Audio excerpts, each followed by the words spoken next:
আসসালামু আলাইকুম guys, welcome back to my new another video. আমি আজকেই বলেছিলাম যে আমি স্টেশনের সৌন্দর্য উপভোগ করার জন্য বা সৌন্দর্যটা তুলে ধরার জন্য আপনাদেরকে আবার নিয়ে যাচ্ছি। রাস্তাতে যাওয়ার সময় যাইতে যাইতে ভাগ্য ভালো ছিল, সেই অবস্থাতেই মানে রেলগেটের ওখানে দাঁড়াইতে হয়েছিল, যার কারণে একটা ট্রেনের ছবি বা ট্রেন দেখতে পেয়েছিলাম, যার কারণে ওখানে দাঁড়ায় একটু মোটামুটিভাবে মোটরসাইকেল নিয়ে দাঁড়াইছিলাম।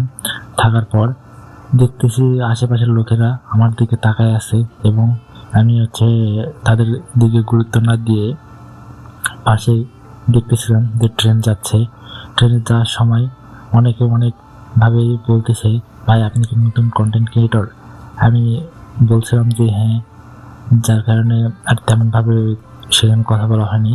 ট্রেন চলে যাওয়ার পর যখন ডাউন তুলে দেওয়া হয়, তারপরে আমরা আস্তে আস্তে সবাই একসঙ্গে রাস্তা অতিক্রম করতেছিলাম। করার সময় দেখতেছিলাম পাশে একটা রডের গাড়ি, একটুর জন্য হয়তো তার সঙ্গে ধাক্কা লাগতে লাগে নাই, তার পাশ দিয়ে সাইড কেটে চলে গেলাম। যাওয়ার সময় দেখতেছি অনেকে তাকাইছিল।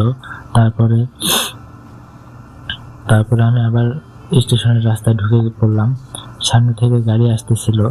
তারপর রাস্তা দিয়ে চলে যাওয়ার সময় দেখতেছি সামনে দিয়ে একটা মিক্সি গাড়ি।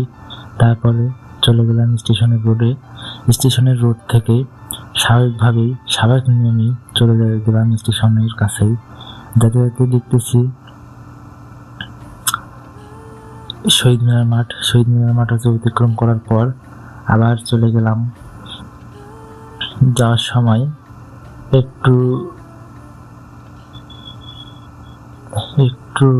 চুপ করে দাঁড়াইছিলাম, যার কারণে কোনো কথা বা করতাম না।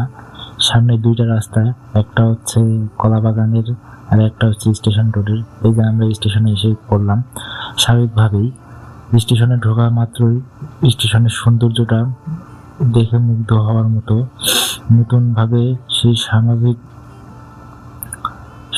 স্টেশন, যা আগের থেকে অনেক সুন্দর এবং মনোরম পরিবেশের মাধ্যমে তৈরি করেছিল। তারপর আমি মোটরসাইকেলটি রেখে পাশে রাখার পর ভিতরে গেলাম। গিয়ে দেখি আরও একটা ট্রেন, যেটা মালবাহী ট্রেন থাকায় মোটরসাইকেলটা দাঁড় করার সময় সামনে দেখতেছিলাম যে অনেকে টিকিট কাটতেছিল। টিকিটগুলো কাটার সময় অনেকে আমার দিকে তাকাইছিল এবং দেখতেছি কয়েকটা ছোট বাচ্চা খেলাধুলা করতেছিল। খেলাধুলা করার সময় তারা আমাকে দেখে একটু দূরে চলে গেল। তারপর দেখলাম আরেকটি ট্রেন দাঁড়া হয়ে আছে, অনেক যাত্রী বসে আছে, তারা আমার দিকে তাকাচ্ছিল। তাকানোর এক পর্যায়ে আমি তাদেরকে অপেক্ষা করে ট্রেনের ছবি তুলতেই ব্যস্ত হয়ে পড়লাম এবং সেখান থেকে আরেকটু সামনে গেলাম। গিয়ে ট্রেনের বগিগুলো দেখতে বিশাল বিশাল, যার মধ্যে থেকে একজন ফির বাইর হয়ে আসলো। আসার সময় ক্যামেরা দেখে একটু স্টাইল মারতে দ্বিধাবোধ করলো না, তাও তার ছবিটা নিলাম। নেওয়ার পর দেখলাম একটা বাবা তার ছেলেকে নিয়ে আসতেছে। তারপরে এইভাবে ভিডিও করার পর দেখলাম যে ট্রেনটা ছাড়তে আরো দেরি হবে, যার কারণে আমার